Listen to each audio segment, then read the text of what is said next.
Fils d'un infirmier gendarme, le brillant élève Thomas Isidore Noël Sankara débute ses études secondaires au lycée Ouezin Koulibaly de Bobo Dioulasso.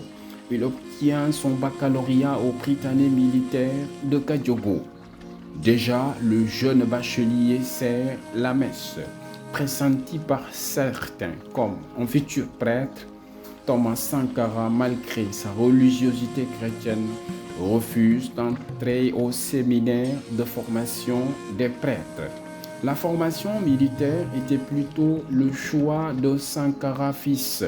Il ne tarda donc pas à suivre une formation d'officier à l'école militaire interarmes de Yaoundé au Cameroun, avec un certain Blaise Compaoré.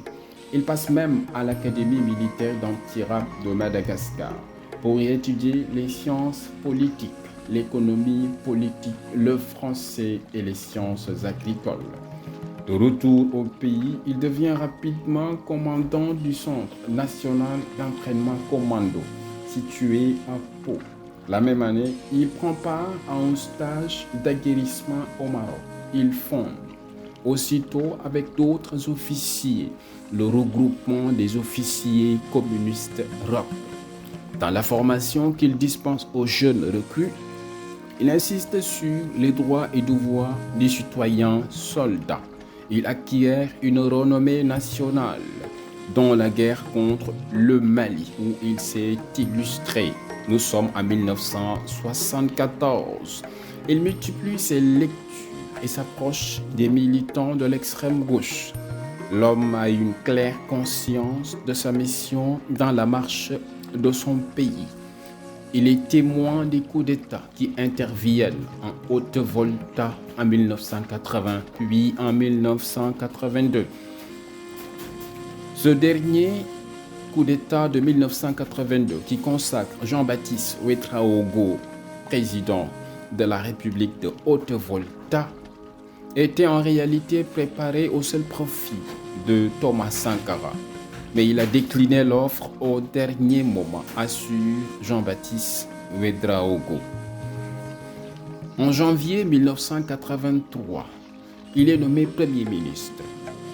Mais à cause de ses prises de position courageuses, n'en déplaise à certains membres du Conseil de salut du peuple et à la France, il est rapidement limogé et mis aux arrêts.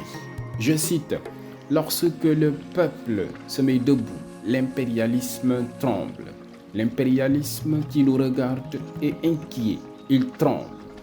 L'impérialisme se demande comment il pourra rompre le lien qui existe entre le Conseil de salut du peuple et le peuple. L'impérialisme tremble parce qu'ici à Ouagadougou, nous allons l'enterrer. » Fin de citation. Il est donc mis aux arrêts. En 1983, au mois d'août, des manifestations monstres organisées par des partis de gauche et des syndicats exigent et obtiennent la libération de Thomas Sankara. La garnison de Pau, venue de Pau, arrive à Ouagadougou, accompagnée d'une foule en liesse. On ne peut pas arrêter la mer avec ses bras.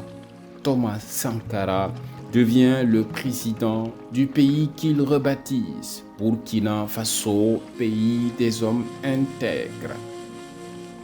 Le monde entier braque ses projecteurs sur le Burkina Faso, dirigé par un jeune homme qui est parti pour être l'un des plus grands dirigeants du continent africain.